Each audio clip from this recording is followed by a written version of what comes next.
So, kumusta mga kanoysi? Welcome back sa ating YouTube channel, Pilipinoises. So, ngayong araw, another update naman tayo about politika ng ating bansa. So, ang video to is mula naman kay PH Showbiz Update.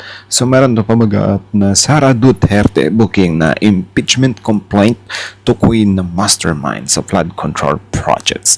So, yan yung panonorin natin yan, men. Bibigyan natin to ng reaction and then kaya din bahalang umusga. So, bago natin simulan, PH Showbiz Update, supportahan nyo yan. Tapos syempre, kung trip nyo ng mga ganitong reaction video, may kasama kayo manood. Huwag nyo na rin kalimutang supportahan yung YouTube channel natin. Pero Binoises, so mga kanoises, hindi na natin patatagalin pa. Simulan na natin baka agawin pa ng China. Again, mabagat ng video ito, Sara Duterte booking na impeachment complaint to Queen na mastermind sa flood control projects. So, PH Showbiz Update, Pilipinoises, like, comment, share, subscribe. Start. Sa panibagong impeachment complaint si Vice President Sara Duterte. Start zero dapat para Kabilang sa mga batayan ng inilatag na ground for impeachment. Naharap sa panibagong impeachment complaint si Vice President Sara Duterte. Kabilang sa mga batayan ng inilatag na ground for impeachment, ang confidential funds ng Office of the Vice President, Department of Education, at ang revelasyon kamakailan ni dating Senator Bong Revilla kaugnay sa pagkakasangkot ng bise sa flood control project scandal. Dalawang magkasunod na impeachment complaint ang bumungad ng Pebrero kay Vice President Sara Duterte. Unang naghain ito sa Secretary General ng House of Representatives, ang grupo ng iba't ibang progressive groups na inindorso ng kongresista mula sa Makabayan Bloc. Betrayal of public trust ang ground for impeachment na nilatag ng grupo dahil sa abusadong paghawak umano sa 612.5 million pesos na confidential funds ng Office of the Vice President at Department of Education mula noong 2022 hanggang 2023. Ang basihan nila ang inisyo ng COA na Notice of Disallowance sa 73 million pesos mula sa 100 million pesos confidential funds na nirelease noong taong 2023 sa OVP at nagastos daw ng 11 araw. Kasama nito ang mga liquidation reports na pirmado ng isang Mary Grace Piatos sa pagbili ng mga mesa. Yun, abangan din natin yun. Yung Mary Grace Piatos na yun, kasi sasagutin na daw ni VP Sara yun. Diba? If ever matuloy yung impeachment. So sana matuloy yan. Sana. At yun, siguro para malaman natin na seryoso talaga siya or ano talaga, gagawin niya talaga yan. Is sana wala silang gawing pagpipigil sa impeachment.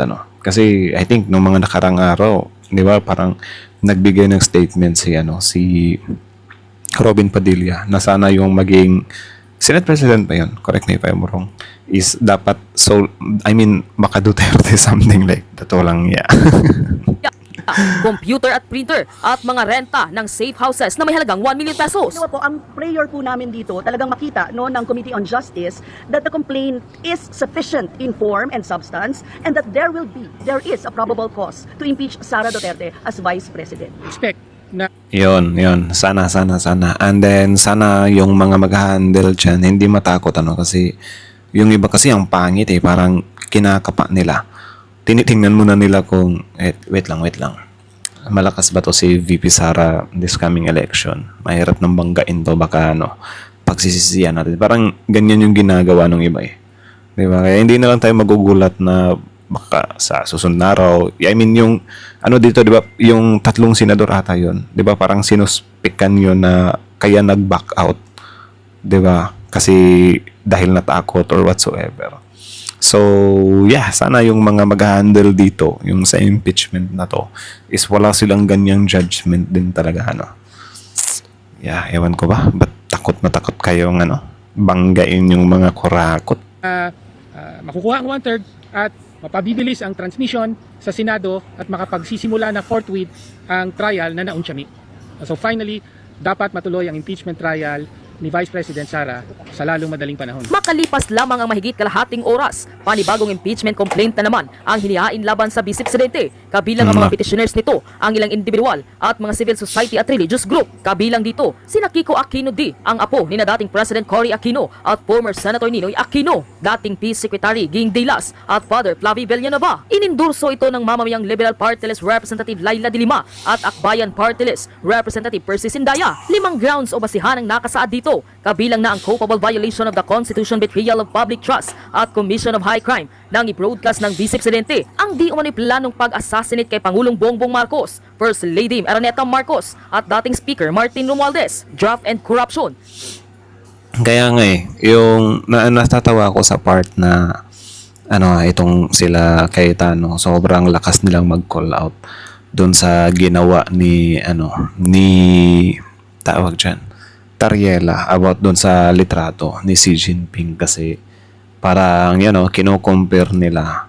I mean, hindi siya kino-compare, parang ewan ko kung hypocrisy parang may pagka one-sided na kino-call out nyo, di ba, na parang binanat-banatan nyo na about moral, di ba? Dapat may tayo dito, hindi yung mga ganyan parang gawaing basos or whatsoever, di ba, yung ginagawa ni Tariela. Pero yung mga ganitong statement naman, di ba, nila VP Sara na wagas kung pagbantaan yung presidente, first lady, at saka yung speaker, is parang tahimik lang sila sa part na to. Diba? Sasabihin naman nila, China kasi yan Diba? Mahirap na magkaroon tayo ng gulo ng China. Ano ba yung reaction nyo nung sinabi ni FPRRD kay Obama na Barack Obama, go to hell? Diba? Diba? Ano ba yun? Hindi ba yun sapat? Diba? Like bakit parang ang tahimik dati? Diba? Na ginanon. Ako, medyo na-alarma nga ako noon dati. Like, what the heck? Partida, DDS ako nung time na yun Like, what the heck, ginaganyan yung presidente ng US. Hindi ako nabilib sa part na yun para like legit. Di ba? Like, Barack Obama go to hell. Na parang inanon niya talaga. Kasi US yan Di ba? Pero syempre, since president nga siya, ito magagawa. Di ba? Tapos ngayon, ito sila. Di ba? Yung ginagawa ni Tariela. Ang kaibahan lang talaga, yung kay Obama at kay Xi Jinping, yung sa China talaga, parang malademonyo talaga sila kung gumalaw dyan sa West Philippine Sea. May naputulan ng daliri, mga barko natin nasisira talaga. Pero alam niyo yung grabe kong mang-call out na parang kasalanan ni Tariela talaga na nagkagulo dyan sa West Philippine Sea.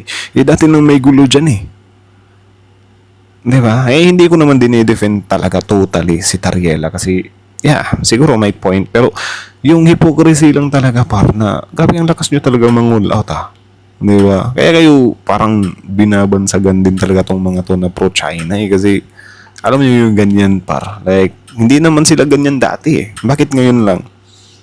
Di ba? Na dahil inaaway na yung China. Kaya all out na. Kaya kayo nababansagang pro-China dahil lang din sa mga binagagawa nyo talaga. Like legit. Diba? Legit yun. Lakas yung baka magkagulo. Matagal na tayo nagkagulo sa China. Mas worse pa nga yung ginagawa nila Diba? Ay, nako.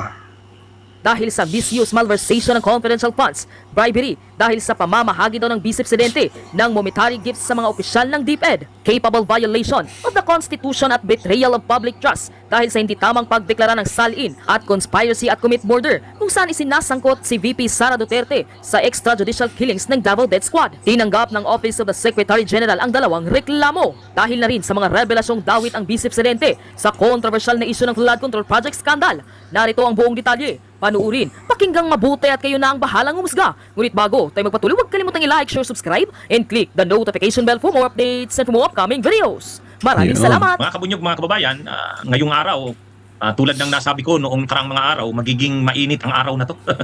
Magiging busy tayo ngayong araw. Di ba, hindi ako nagkamali. Nasabi ko, umaga pa lang, magiging mainit na ang mga balita. Alas 7 pa lang kanina, yung bunyog. At saka yung mga civil society nandun na sa loob ng nasa loob na ng kamera. Nasa loob na ng kamera. Kaya kaagad-agad nag-file na yung bunyog at saka yung civil society, ang mga civil society groups. Kanina, 2 impeachment complaints ang final kanina. Ang unang grupong nag-file kami, kasama namin yung mga Kabayan Black, kasama namin yung iba pang grupo. Di ba? Pati pala si Atty. Enzo, so saludo. Saludo. Sa parte namin, ang ating representative doon, yung National External Vice President namin, si Engineer Maria Belinda Siballa, nakapirma siya doon bilang isa sa mga complainants. Ayun. Kaya kasama po ang bunyog sa mga complainants. Pagkatapos namin, nag-file naman yung Tindig Pilipinas, yung Magdalo, yung Mamamayang Liberal, at saka yung Bayan. Sila naman, yung mga grupo ng Bayan. Kaya bali 2 impeachment complaints ang final kanina.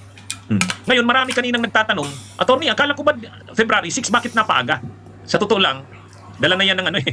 Ang gulo-gulo kasi ng desisyon ng Korte Suprema. Ay di ba naunang naglabas ng desisyon ng Korte Suprema noong July 25, 2025 kung naalala ninyo. Yan yung desisyon ni Marvic Leonin. Doon, sinabi ng Korte Suprema, February 6 pwede nang mag-file. O kaya yun yung unang sinusunod natin.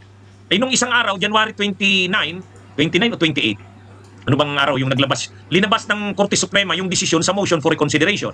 Ang sinabi naman ng Korte Suprema doon, ang pagbilang ng araw sa impeachment, kapag sinabing session days, hindi yung legislative session, kundi calendar days. O, kita mo nyo naman. Kita nyo yan mga kabunyog, yung ganung paglilinaw. Eh di ba ang gulo-gulo nun?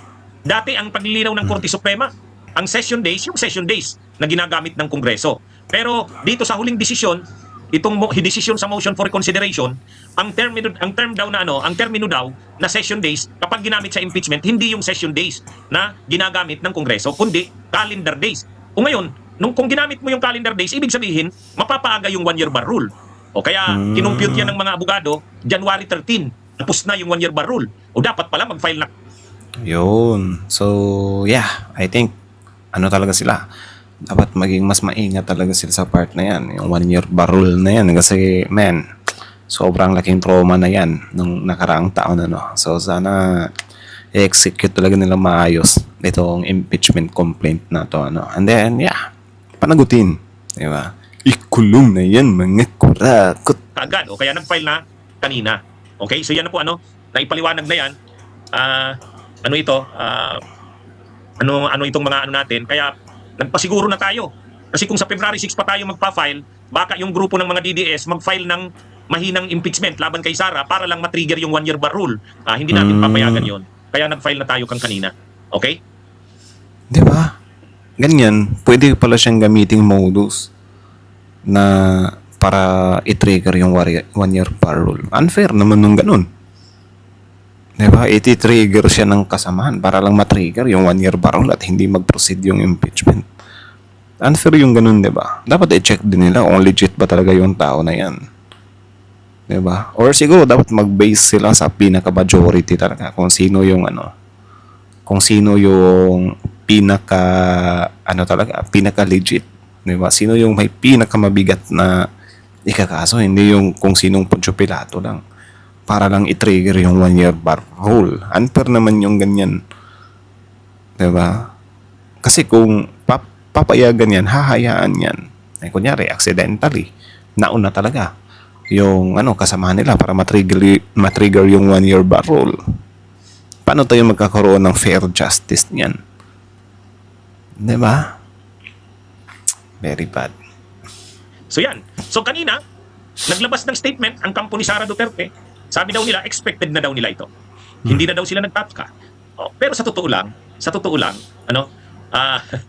kahit sabihin nilang expected nila, sa mga DDS, ang akala nila, nung nag-decide ang Korte Suprema pabor kay Sara, akala nila pus na yung problema ng impeachment ni Sara. Diba? Marami nga tayong nakita noon eh. Marami tayong nakita ng mga post. Ano ba yung mga post ng mga DDS? Ang post nila, nag-decide na ang Korte Suprema. Kumbaga, ang sinasabi ng mga DDS, tanggapin nyo na ang desisyon ng Korte Suprema. Nag-decide na ang Korte Suprema. Tapos na, finish na. Yan yung ito. Ito yung nila. Ito yung post nila. Tapos sasabihin pa niya nila na parang wala talaga, ginagamit talaga yung kapangyarihan paulit-ulit. Paano hindi paulit-ulit? Hindi pa naman nasisimulan yan. Ulit-ulitin talaga yan. Ano kayo sinuswerte? Hayaan na lang kayo. Porket hindi nag-succeed yan nung una. Hindi lang naman nag-succeed yan nung una kasi dinaan nyo sa sa power nyo eh. Diba? Tsaka ngayon, medyo maingat na yan sila para. So, ipagdasal din natin para na mag-prosper talaga yung impeachment na to. Kasi, man, kailangan natin to eh. Di ba? Ito yung hinahanap ng taong bayan eh. Accountability sa lahat ng kurakot. Di ba? Man, Vice President big fish. Mga kabunyog, tingnan nyo yan post ng isang Alvin and Tourism. Itong Alvin and Tourism, ito yung nagbablog doon sa dahig. Ito yung laging ini-interview si Sara sa sila Pulong. Anong post niya? Basahin natin yung post niya. Tingnan nyo. Sabi niya, sa mga detractors ni VP Inday Sara Duterte, nagsalita na ang SC. Final na. Tapos na. Period. Tapos na daw. Kumbaga ang akala nila, parang panalo na sila. Ibig sabihin, hindi na pwede yung impeachment kay Sara. Doon sila nagkakamali. Ha? Doon sila nagkakamali. Kasi tayo, in the first place, hindi tayo detractors ni Sara. Nagpa-file tayo ng impeachment hindi para siraan si Sara, kundi para papanagutin siya. Oh, kaya malinaw yan. Kumbaga, okay, sinabi ng Korte Suprema, ang desisyon ng Korte Suprema, pabor kay Sara. Pero, malinaw naman na ang desisyon ng Korte Suprema, ang issue lang na niresolve doon, yung procedure. Sabi ng Korte Suprema, may mga hindi maayos sa pagkaka-file ng impeachment kay Sara, kaya diniklara ng Korte Suprema na unconstitutional. Ngayon, sa totoo lang, hindi natin gusto yung desisyon ng Korte Suprema doon. Sa totoo din lang, tama yung sinasabi ni Senate President Soto, masyadong yung ginawa ng Korte Suprema doon, naglagay na siya ng mga rules sa impeachment na napakahirap ng sundin. Napakahirap. Masyado ng pinahirapan ang pagpa-file ng impeachment. Kaya tayo nadidismaya sa Korte Suprema. Pero, kahit naman ayaw natin sa desisyon ng Korte Suprema, nadidismaya tayo, gagawin natin. Hindi na tayo magpa-file ng impeachment kay Sara dahil lang mahirap na yung mga rules na nilatag ng Korte Suprema. Hindi. Kahit mahirap yung rules, na binigay ng Korte Suprema sa desisyon nito, sundin natin. Ganun tayo. Kasi gusto natin. Tama naman. Mas maganda nga yung mas maganda nga yung mahirap yung pagdadaanan bago talaga tuluyang masimulan yan, di ba? Magkaroon ng mga mahihirap na pagdadaanan kasi yan talaga yung isa sa nagpapatunay na mas paiigtingin pa niyan or mas palalakasin pa niyan yung impeachment na yan. Di ba? Kasi kung questionin nila yan, excuse me, di ba? Sobrang hirap ng pinagdaanan namin dito para lang makarating dito to. Di ba? Tapos sasabihin nyo, hindi legit to. Hindi totoo to. Di ba? Parang magagamit patuloy natin yan. Di ba? Papabor yan sa impeachment. Hindi kay VP Sara. Di ba? So maganda din yung ganyan. Yung mahirap pa. Hindi siya parang lang. Kasi yun nga, para yung iba din na ang plano lang is, i-trigger yung mga 1-year parole, mahihirapan din sila. Di ba? Ang good thing pa rin. Mapanagot si Sara. Gaano man kahirap yan. Gaano man kahirap yung linagay ng mga rules ng Korte Suprema. Susundin natin yun. Kaya ito mga kabunyog? Kasama yung bunyog sa nag-file kanina. Ngayon, ano nang mangyayari dyan? Sa nakikita natin, dalawa ang paghahandaan ng matindi ni Sara Duterte. Ang una nilang pinaghahandaan noon, kung natuloy yung impeachment noon, confidential funds. Yun yung issue noon. Yung impeachment, kung natuloy noon, ang usapin ng impeachment ni Sara, masisentro doon sa confidential funds. Ngayon, hindi na lang yung confidential funds ang issue dito. Ang issue na dito, mabubuksan na yung joint bank accounts ni Sara at ni Digong. Sabi pa ni dating Senador Sonny Trillanes, mayroon pang mga latest na mga transaction sa account ni Sara at ni Digong. Pwede nang mabuksan yon. Sabi ni Trillanes, ang mayroon daw kasi siyang kopya, yung hanggang 2016. Yung 2016. Pero after ng 2016, wala na siyang kopya. Kaya sabi niya, ngayon dahil may sinampa ng kaso sa ombudsman, ang ombudsman pwede na ngayong isubpina ng ombudsman ang AMLAC, ang Anti-Money Laundering Council. Lalabas na doon hanggang sa mga latest na bank transactions ni Sara. Kaya, Tsaka remember, ito yung time na sobrang napipikon talaga si FPRD kay Trillanes about sa mga bank accounts na yan. Tsaka ang mas masaklap pa dyan, nandun si FPRD sa dahig. Diba? Alam niyo yung nakikipag-battle siya sa sarili niyang battle, yung anak niya din dito sa Pilipinas. Diba? Wala Pinanggagawa din naman kasi nila yan dati. So, nga ni dating Senador Sonny Trillanes, pag nakita ng mga tao kung gaano katindi ang perang umiikot sa mga bank accounts ni Sara at ni Digong, siguro yan, ang taong bayan, masasabi nila, grabe pala ito.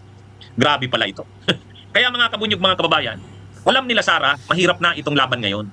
Kasi una, hindi na lang confidential funds ang issue. Mayroon na nga yung bank. Pero wag ka yung mga solid DDS dyan, kahit na mapatunayan yan na legit nga talaga na may corruption sa pamilyang yan, mag-i-stick pa rin yung mga yan yung iba dyan, yung mga diehard talaga.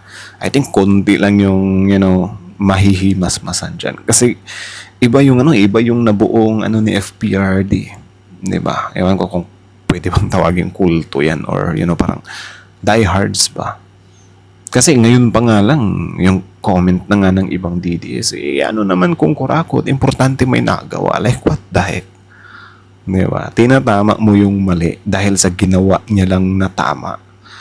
Like, what the heck talaga, men? Ibang mindset yan. Accounts, lalabas na yan. At ang ombudsman na ngayon, si Boying Rimulya.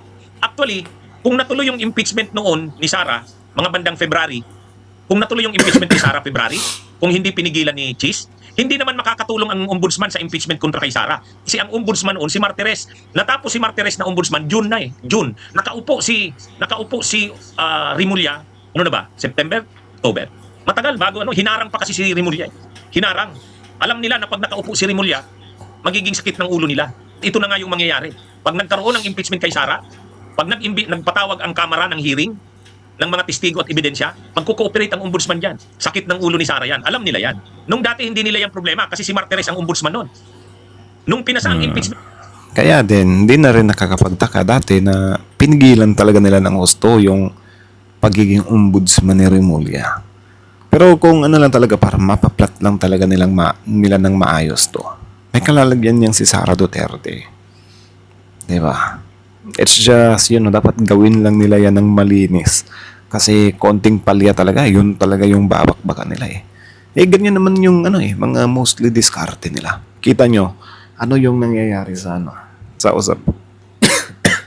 Excuse me, may ubo talaga ako eh. Ano yung nangyayari? sorry, wait lang.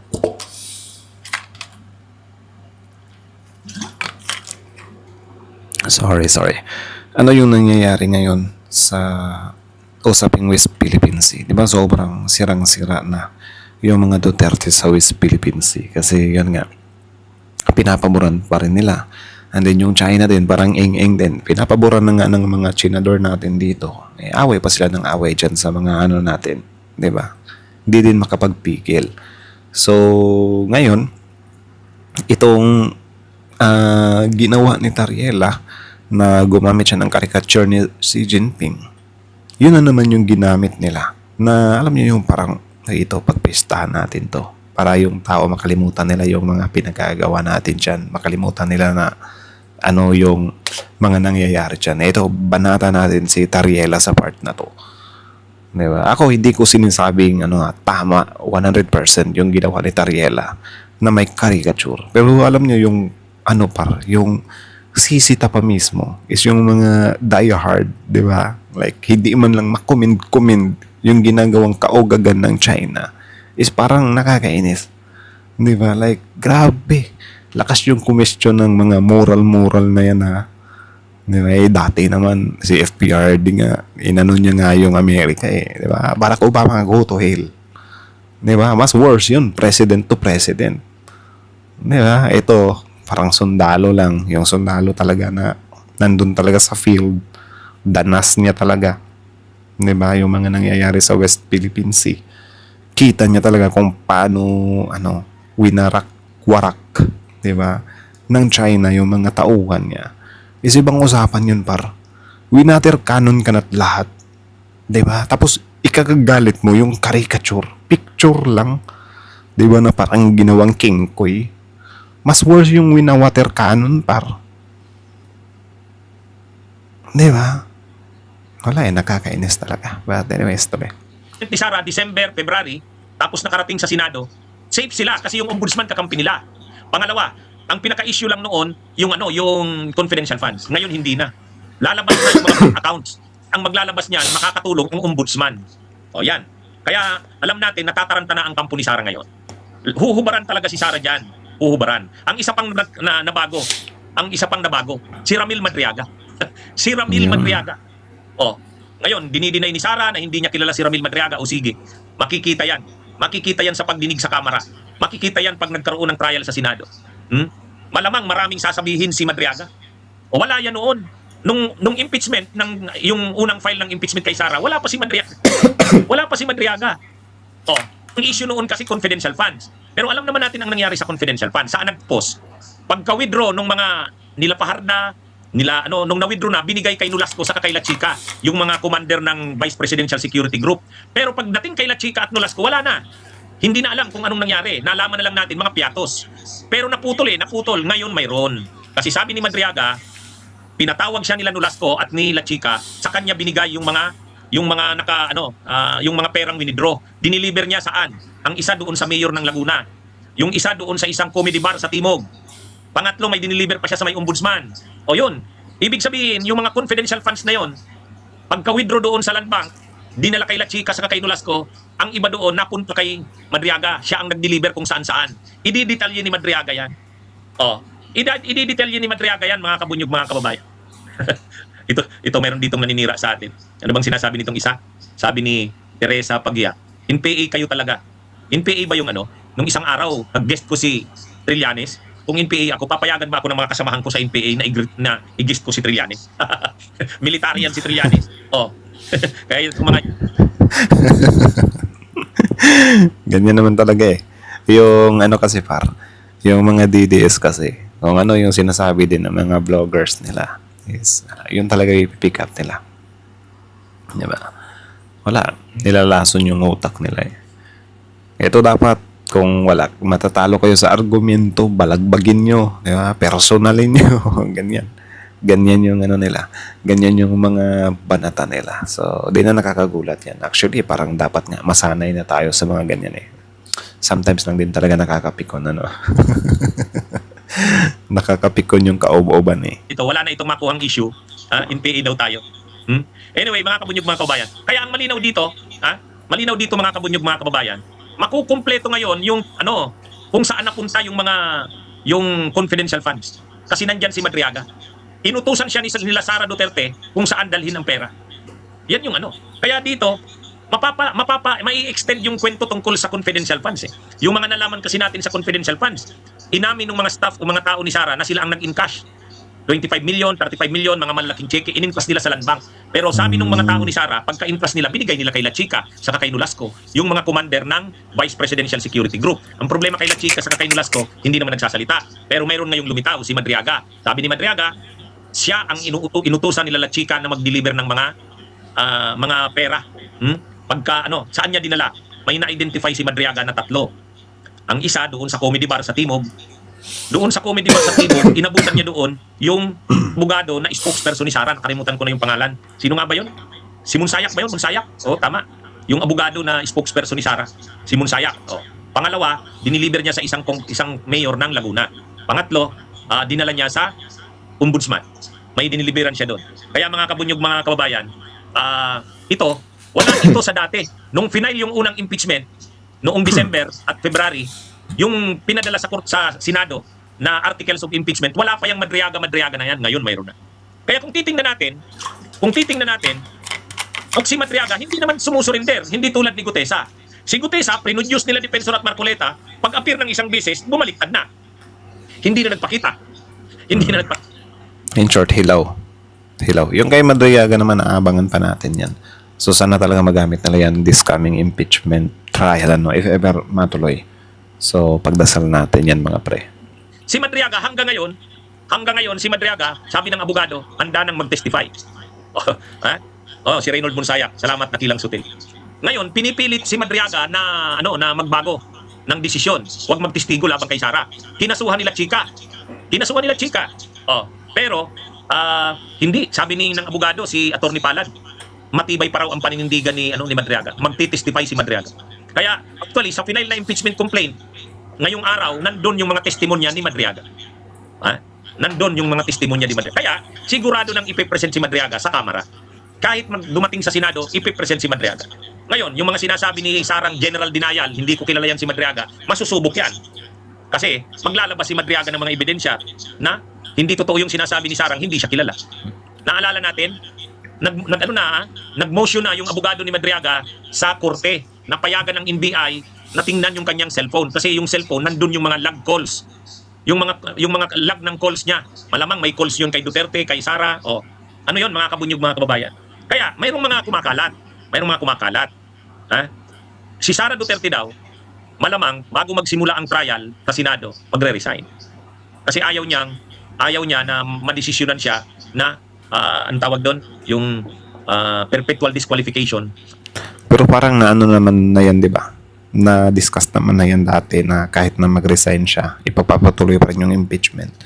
So meaning, kapag ka ma-prove pa rin, 'di ba, na ginawa niya talaga yon, I think mababan pa rin siya sa pagtakbo. So, yeah. From holding public office. So ang gagawin ni Sara, magre-resign na. Hindi na siya hindi na siya maghihintay na i-remove siya bilang vice president. Merong ganun na mga nagpo-post. Ha? Pero sa tingin ko naman, hindi naman papayag ang Senado ng ganun. Kahit naman mag-resign si Sara, sa tingin ko, didesisyonan niya ng Senado na didesisyonan pa rin yan na siya, perpetually disqualified from holding public office. At kapag natanggal na siya, Tsaka kapag ka mag-re-resign siya, napakita lang siya na guilty talaga siya. Imbes labanan niya, nag-resign siya. Anong tawag dun? Guilty yarn.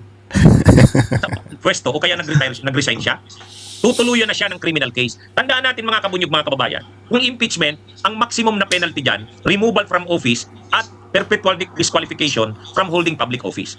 Yan yung maximum dyan. Yan yung maximum. Walang imprisonment sa impeachment. Walang imprisonment dyan. Kasi ang purpose ng impeachment, tanggalin lang sa pwesto. Hindi na hayaang makatakbo sa election uli. Yan yung maximum. Paano siya makukulong? Pagka na-remove na siya sa office o kaya nag-resign siya at na-declare na siyang perpetually disqualified from holding public office or from running in any elective position, kapag nangyari yan, pwede na siyang kasuhan. Yung mga kaso sa kanya, di ba may mga kaso na siya sa ombudsman? Gugulong na yun. Pwede na siyang kasuhan ng ombudsman sa Sandigan Bayan. Kaya, hindi ibig sabihin na matatanggal siya sa pwesto, hindi na siya makukulong. Hindi pwedeng desisyonan ng Korte Suprema ng Senado yung pagkakakulong. Kapag kinonvict siya ng Korte Suprema kapag kinonvict siya ng Senado, ang maximum lang na pwedeng desisyon ng Senado ay removal from office at saka perpetual disqualification from holding public office. Ngayon, tanggal na siya. Dahil tanggal na siya, pwede na siyang kasuhan ng ombudsman sa Sandigan Bayan. Parang katulad yan ng nangyari kay Erap. Kung naalala nyo si Erap, di ba si Erap nag-resign? Pag-resign ni Erap, hindi na siya immune from suit, tinasuhan siya. Na-convict siya sa plunder, kung naalala nyo. Na-convict si Erap sa plunder. O, yun, kung balikan natin ang history. Paano Ilang taon bang nakulong si Erap? Or nakulong ba siya? Kalimutan ko na nakasuhan si Erap ng plunder ay kasi hindi na siya immune from suit. Hindi na siya presidente. Nung nakasuhan siya ng plunder, dininig yung kaso niya ng Sandigan Bayan, convicted siya sa plunder. Kaya lang, ang ginawa ni Gloria, pinatawad siya, absolute pardon. Absolute Ayun lang. pardon. Yun yung ginawa ni Gloria kay... Bakit kaya? Kakainis din yung ganyan, may absolute pardon pa eh. Kung napatunayan na yan, wala nang absolute pardon. Tuluyan na yan. Diba? Kaya nga, yung sinasabi ko sa inyo, yung si Kibuloy doon, siguro, pa-chill-chill lang yun. Like, 2 taon na lang if ever maging presidente si Sara Duterte. I think makakalaya si Kibuloy if ever maging presidente si Sara eh. Diba? Yan lang naman yung nasa isip ko. I mean, hula ko lang siguro. Or, pinipredict ko lang. I think makakalaya talaga. So, I think tapusin muna natin dito parang kasi garalgal na yung lalabunan ko. Kaya, mahigit 10 days din akong walang upload kasi yung ubo ko talaga sumusundot-sundot eh. Nakakainis. Nawawala ako sa focus par. Emergency alert na. So, yun lang naman. So, again, ang video to is mula kay PH Showbiz Update. So, supportahan nyo yan. Tapos, syempre, Pilipinas, like, comment, share, subscribe. So, yeah. Courtesy din kay Atty. Enzo, So, yun. About pa rin ito sa impeachment ni VP Sara. And then, yun nga, usaping, gugulong na to. Sana, natin to para ipagdasal natin to na mag-prosper talaga to, Kasi, yun lang naman yung gusto natin eh. Yung mabigyan talaga ng hustisya. Yung, yung kabanang bayan. Pati na din yung kasi kita nyo naman, pati yung ni VP Sara dito binabanggit, di ba? Yung kinalaman niya daw sa war on drugs doon sa Davao.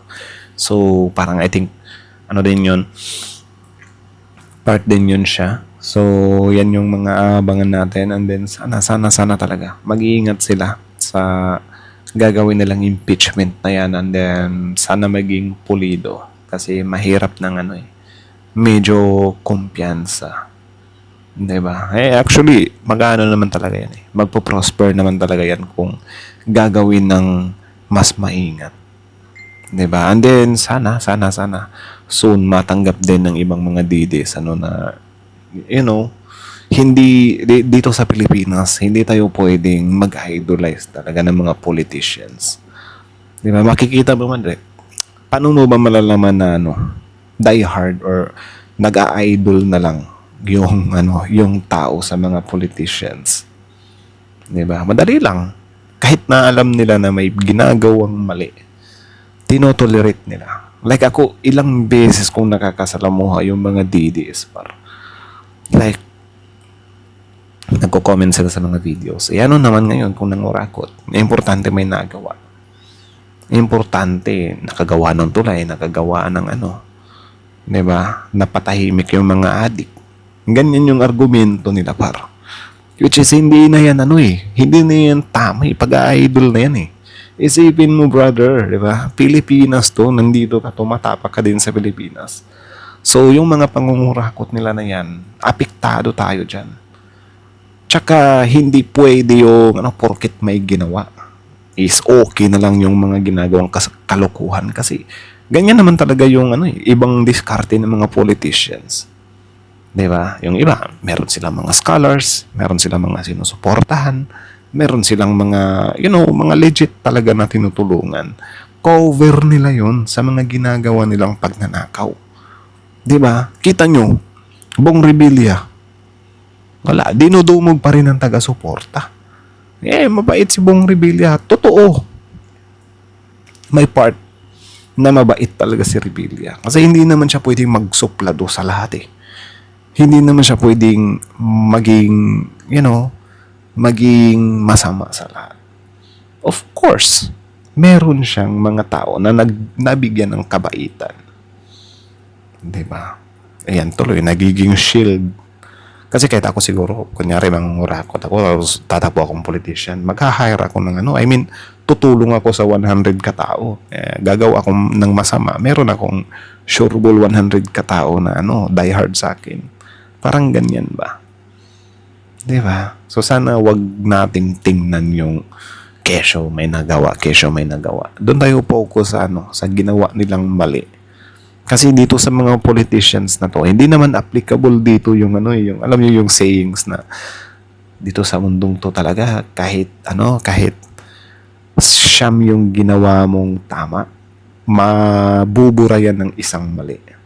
Hindi applicable tong ganito kasi million yung mga ninanakaw ng mga to Di ba? Bakit? Pwede mo bang sabihin na tumulong siya ng 10 o 9 na cancer patients tapos nagnakaw siya ng bilyon-bilyong pera. Okay lang sa'yo yun. Okay lang. At least, meron siyang natulungang 9 na cancer patients. Di ba? Mali pa rin. So, sana wag nating itotolerate yung mga politicians na, magpapadala na lang tayo sa die hard.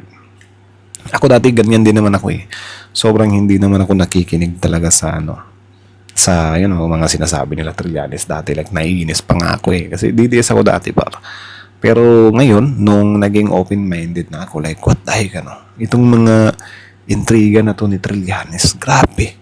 Isipin mo si Trillanes hindi yan basta-bastang natinag nung time as a president ni FPRRD. Consistent diba? So wala, sobrang bigat talaga ng mga hinahawakang ebidensya niyan. It's just yun nga. Dati kasi, nung nasa power pa, sobrang hirap kasi sila yung nasa power. Pero ngayon, ang ginawa nila, di ba? Si FPRD nandun na sa Hague. Si Sara Duterte ngayon, babakbaka na. So doon pa lang, parang dapat i-analyze mo na, parang may katotohanan nga talaga. Yung mga sinasabi ng taong to. Kasi, nagpo-proceed So anyways, that's it na lang muna. So kayo na masasabi nyo dito, comment down below. Tapos yun pag-usapan natin dun sa comment section. So again, that's it. Page Showbiz, Update, Pilipinoizy. Attorney Enzo, support niya rin. Tapos Pilipinoizy, like, comment, share, subscribe. Pilipinoizy is out.